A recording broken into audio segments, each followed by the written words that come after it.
So because of Penny, I heard about John's Friday night Bible study. Okay, gotcha. Yeah, he's leading people to Christ. And so I go there, and at the end, horrible teaching. I said, John, that's heresy. You can't teach that. You knew some stuff. I'm going to Biola, man. Yeah. You knew some stuff. So anyway, the next week, he says, you know everything I taught last week? Forget it. And he would just go on. And then every week I'd be correcting him. My Bible study's shrinking, leading nobody to Christ, and all these people are becoming Christians. I mean, that's like a principle that just seems to still happen a lot, though. You know, Yeah. where it's like the effective people have like terrible theology, and the people with really great theology are, you know, like, why doesn't Nothing. anybody? Yeah. Yeah. Let me ask you this. Okay, so because that kind of gets into John Wimber, some things about John Wimber. So there's numerous books about John Wimber. You know, there's, I think you and I both probably, I've heard Glenn Schroeder's book, Yeah, that's a great book. By the Yeah. way. Everybody should read. Never Trust a Glenn. Leader Without a Limp. Limp. I always tease him and say with a limp, though, and he gets, but fantastic book. Probably, in my opinion, it's the best book on John Wimber that to date. I agree. Yeah, I think there's some great books that are also important. Carol Wimber's book, and there's others. But man, his book is fantastic. I kind of curious though. So there's all these Wimberisms out there, you know, in the Vineyard folklore. You know, I mean, there's these things that Wimber said, and a lot of them you can find evidence for them too. But I'd love to, before we talk about maybe getting to know John Wimber as a human being, because you're his brother-in-law, Wimber, from what I've come to the conclusion about with Wimber is that when people say, well, Wimber said, you have to ask A, for a citation, and B, when did he say that? Because something I really love about Wimber, I think this is a good example, he was a learner. He seemed like he was a lifelong learner, and he would have a view, almost like what you're saying. He would be teaching something that he thinks is true, and then someone says, hey, let's talk a little more about that, and then he would study it, you know, learn about it, and then would change his mind. He didn't have a problem with, like, it seems like he didn't have this thing where he couldn't be wrong. What do you think about? I mean, is that an accurate assessment of the history? Because, like, for instance, at one thing, well, Wimber doesn't believe in baptism being a subsequent to salvation thing, and tongues isn't the evidence. And then Wimber believes that baptism is a thing that happens to you later, and tongues is the evidence. And then Carol's book is like, he wrestled with that, and she says, I think he landed where he thought that spirit baptism was at conversion. That's kind of where she thinks he landed, but Yes, wasn't even for sure, you know, maybe. Is that a good way of understanding Wimber? Well, John drove evangelicals crazy because he would I say, bet. as far as I know, because he changed, Yeah. and we all do, but nobody Yeah. else admits it. Yeah, exactly. John was Right. just he really was the fat saxophone player going to heaven. That's what he called himself. Yeah. And so he just said, as far as I know to date, this is what I believe. So he was not disingenuous. John was a very genuine guy. So where it really started, though, this has to be part of the lore. John, you read Carol's book, he spoke in tongues. She talked him out of it. Everybody else did. She's like, no, that wasn't it. And he's like, oh. But what's not in most of the books, or any that I know of, he was teaching a family camp up at Quaker Meadow, which is up in the high Sierras. Okay. And when he gets up there, he's teaching it. A pastor that he trusts comes to him and said, John, I know you have the problem with, we thought Pentecostals were sort of weird, that they would walk into a meeting, put their brains on a coat hook, Yeah. have this weird experience, come out of it and do whatever. Yeah. So we didn't have a real good view of And in Pentecost. fairness, though, too, so I've had a number of Pentecostal theologians on this show, and Dr. Chris Green and a number of other people, and it's interesting because, in fairness, there were no real significant Pentecostal theologians or people doing theology that were in that tradition. There kind of was a lot of just normal people who had an experience trying to figure out what in the heck was going on. But there was a guy at Fuller Seminary named Russell Spittler Okay, yeah. that John respected, and then Gordon Fee. Yeah. Gordon Fee changed the game. Yeah. Well, Yeah. but those were the two that really that he respected. Yeah, because he knew, okay, Gordon Fee's arguably one of the best New Testament scholars in the world. Right. And he's an Assembly of God ordained minister who speaks in Right. tongues. Like, it's hard to get around that, yeah. Yeah. But anyway, before all that, so the guy comes to him and says, I have this woman in my church, and she's the real deal, John. She prophesies. And John said, okay. He said, so And at this time, he's a cessationist. he's a cessationist. He does not, he's had the experience, explained it away. Right. He's now a card-carrying member of the crew that says that stuff doesn't happen. Great. Okay, gotcha. So in his terms, there's three fat people waddling up to this place, sitting down on logs, this pastor on one log, this woman and John on the other log, and she starts crying. And she starts crying. And John was not a patient man. He was impatient. And that part of his lore is that he would get angry, and he worked at that. Anyway. We'll talk about that. We'll talk about that later. But anyway, so she's crying, and he said, lady, stop crying and tell me, what is it that God is saying? She said, that's it. He's crying over you. When are you going to take your place? You have been made a viceroy to the nations. Well, this is before anything we did in the nations. Yeah. And so viceroy was a cigarette brand. we weren't sophisticated enough to know what a viceroy was. Yeah. You know? And so he was stung, and he just staggered out of there. Came home, talked to Carol, talked to Penna, and they're like, what is this? Probably gets a dictionary out, looks up the word viceroy. Viceroy. And Carol was smart. And so she said, well, a viceroy is this. But John never tried to make it happen. Prophetic words. It was like, if they're going to happen, they're going to happen. Yeah. So that's why right away anyway. So that was the beginning of it. Then there were things that started to happen. In the French church, the evangelism thing was hot and heavy. But then John helped. This is like at the time though where the charismatic renewal was going on, and Yes. lots of people in lots of churches that were cessationist were having these charismatic side meetings and experiences too, right? Right. I mean, 'cause that's like my mom. My mom became a Christian, and this was in the later end. This is like early 80s. But she was going to a church that was full on cessationist, but they had this underground charismatic Bible study where everybody would speak in Everybody tongues. is. Yeah. It's like, Afterglow, the pastor didn't know about it. afterglow. Yeah, exactly. Afterglow type stuff. Yeah, like off the record, not off the books. But yeah. So anyway, at that time, John, then where's my head? That was probably about 72, I think. Anyway, don't quote me on the date, but John then started influencing the Friends about church planting. So we started a church called what's the name of it? Not Yorba Linda Friends, but Rose Drive Friends Church. Okay. And then another church called Brea Linda Friends. Well, Peter Wagner now comes into the picture. So he's at Fuller Seminary. About this stuff. He's an old Quaker missionary. Okay. So he hears from the Friends, here's a guy that started two churches. And I want to jump in real quick.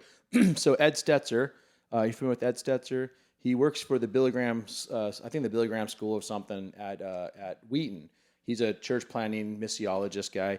And so Vineyard has a great relationship with him. And he told me that John Wimber was the first. So people had talked about church planting before, but John Wimber was the first person to talk about the church planter and did it. And actually was not just I know I write books about it, but he was doing it. Like people, I guess, kind of maybe forget that John Wimber did this stuff for like 20 years, 25 plus years before he ever got in the, let me tell you how it's done phase, right? Yeah. He was a doer, which I wrote that down.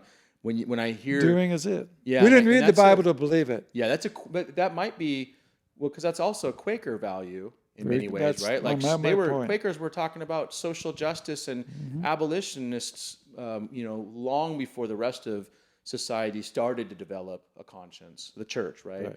Well, you So heard that of was- Richard Foster. Yeah, Foster's, Richard Foster was from, he was a Quaker. yeah. And so he was from El Medina, which is close to us.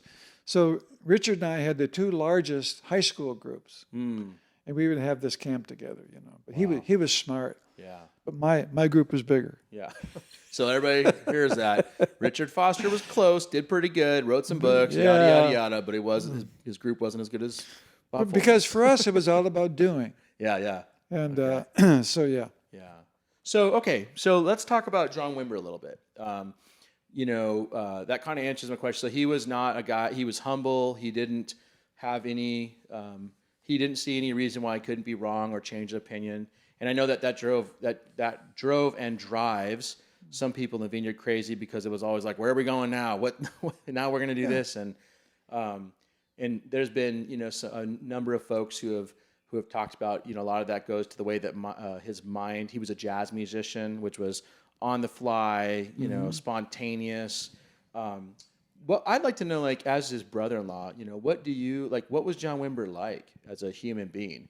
There's all these folklore things, there's all these things that we hear, there's his temper is one thing that people would say. Because I actually think, and I think you agree, we don't do people any honor by pretending that they're not who they were, right? Like, he was just a normal dude. He said he was Have a you fat read the man Bible? Yeah, exactly. That's what I always. I'm like, it's okay to like acknowledge where we can learn from, because there's things that John Wimber said or did that we all disagree with, I'm sure. Yeah. But just as a human being, what was he like? I mean, he was a father, grandfather, brother-in-law. Yeah, he was a wonderful father. And after he and Carol got back together, Before, because part of his story is they split up for a while. And split up for a while. He was in Las Vegas. well, he had a jazz band that was doing the circuit. Traveling, besides the Righteous Brothers. Yeah. So when he comes back to the Lord, he's serious about it. He's Their faithful. Marriage. Yeah. Okay, Yeah. Keep going. And he's a very practical man. He was a good businessman, by the way. So one of the things that after he realizes the music business didn't line up with what he wanted to be as a believer, so then he started getting jobs. And one of the jobs was a collection agency. Oh, okay. Yeah. And so he would go into offices, doctors' offices, and he would get their bills and then take them back to his agency, and they collect on the bills. But while he was in the doctor's office, he witnessed to these secretaries. Oh, wow. And led them to Christ. Okay. And then to the doctors. He was always leading people to Christ. Yeah. So So he's building his Bible studies- a growing number of doctors who are financially able to sustain his ministry. Yes, That's yes. smart. That's Yeah. a good mission practice. So Very practical. anyway, so John, we all knew John led people to Christ. And here I am, evangelical guy, trying, doing some things, but not on the level that John was doing them. So there was a high respect for John. Like I said, he was very pragmatic, and that's why even in doing church, business was a big deal to him. So it's not just the spiritual side, but he would bring those together. Yeah, because his book Alexander Venter's church book, Doing Church, right? Yeah, Which he basically says, I did the got all forward. this from Wimber. yeah. But it's very practical. I was kidding. And that's Yes. that's one of the things that I know a lot of people have appreciated about Alexander's book, is that it's like, not only does it have the biblical theological values, and Venter's, I mean, he is a great theologian, but it also has the practical, like, staffing and, just normal how you do church life. I think that's always been something that I've really appreciated about John Wimber, is that it was always very practical. And that's just kind of the guy he was. Yeah, and that's was who he was on a daily basis. He had, like I said, he had Bible studies, and if me or someone else corrected him, he would learn. And I think it wasn't necessarily tested, but I think John had a photographic mind. He would quote things that he read 3, 4, 5 years ago. Yeah. Incredible. And you could remember it. Yeah. Pull it up. Wow. And apply it. Okay. It was all about application. Yeah. So doing again. So and John discipled people. It was all about bringing people to Christ, making disciples, helping people that were Christians become disciples. And so that was that's how Peter Wagner heard about him, and then invited him to come to Fuller Seminary and become part of the Department of Church Growth. Yeah. There was a guy named Dr. McGavran who was a missionary statesman at the time, and Peter, that were running the show at Fuller. So John would go out to different churches, and part of it was his practical sense of helping churches grow. And so that's where he got in connection with the whole church, and he loved the whole church. That's been in that I think David Pitches has that John Wimber biography that came out after John had passed away, and it has chapters from like Matt Redman and all these different people. But one of them is about how he loved the whole church. And Don Williams has called John Wimber a grassroots ecumenist. You know, he was never ever anti other church tradition, even traditions that went out. Well, I mean, right? Like there was a lot of people who went after him, and he was still like loving to them and blessed them and sought to honor them, and which I think is a really good example for the church. But by the way, he liked being around the poison drinking, snake handling. I've heard stories about that. Yeah, he'd come back and tell wild in the stories. Appalachian Mountains, or something. But he loved their faith in Christ. Yeah. Okay. And So, one of his favorite churches, I think, came from that arena. They were burying the church because he called it like a bitch dog, or tits are dragging on the ground. This old couple had raised up all these people, and they go out and started all these churches. Oh, wow. And it really impressed John. Yeah. And so he learned a lot about the church, Presbyterian Church, Catholic Church. Yeah. He loved it all. So I might have shared this story on this podcast before, but I've represented the Vineyard in the Catholic Evangelical Dialogue. Yeah. So I have all these Catholic theologians. It's always really fascinating because I find myself like in the middle, because sometimes I'm like, yeah, I'm definitely an evangelical in this, and then there's sometimes I'm like, I'm with those Catholic guys, like those. But every one of the Catholic theologians, for the most part, have had a story about John Wimber coming to their city and all their charismatic Catholic friends going, you know, because a lot of them have this charismatic Catholic side, and they have nothing but positive things to say. Like they appreciated how Wimber loved them and welcomed them and saw them as brothers and sisters in Christ rather than the enemy. Well, there's a guy named Ralph Martin, who is a Catholic brother. I forget his title, but he was influential in the Catholic Church. And when John went to Poland, we were invited, you know, this is going way ahead now, that we're invited to the UK, and then the spread that John was invited to different countries. He was invited to Poland by the Evangelical Church. He was invited to Poland by the Catholic Church.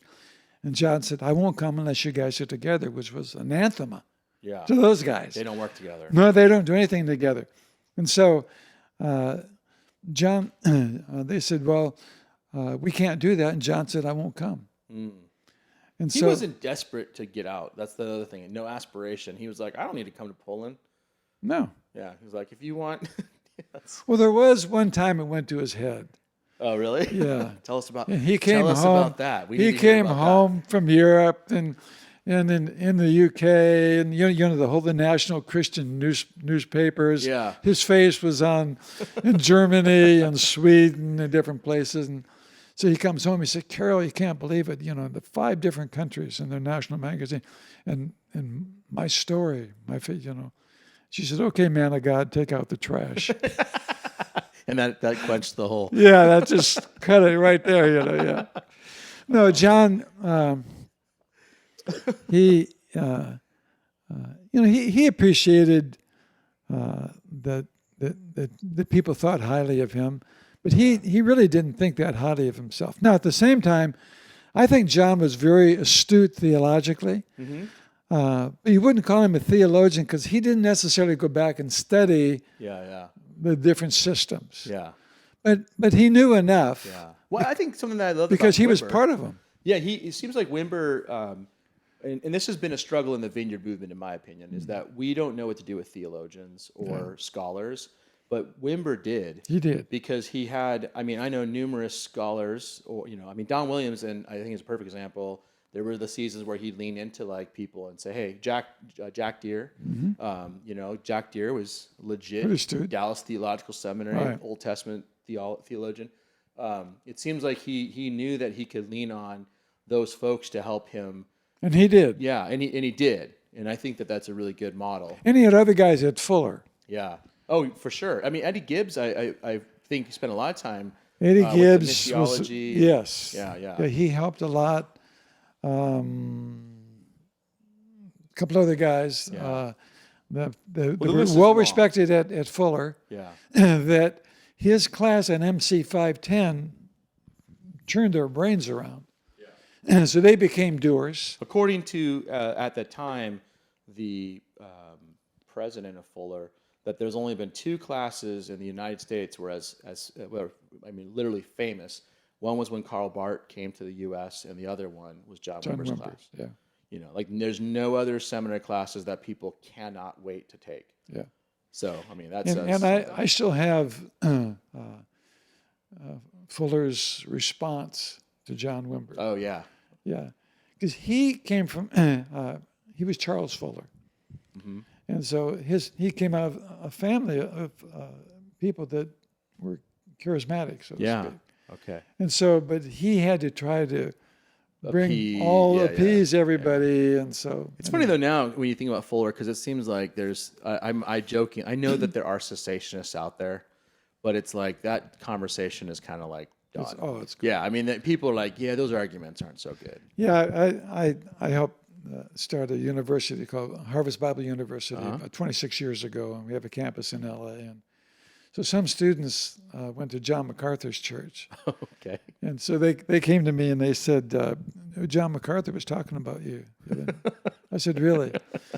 I said, it probably wasn't nice. And they said, no, he doesn't think much of you. Yeah. And I said, will you tell John MacArthur that he's a pimple on an elephant's butt? That that his group of people, they're very small compared to the whole church. I'm gonna write that down. So a pimple on an elephant's butt. Okay, that's a new. You heard that first here on the Sacramental Charismatic.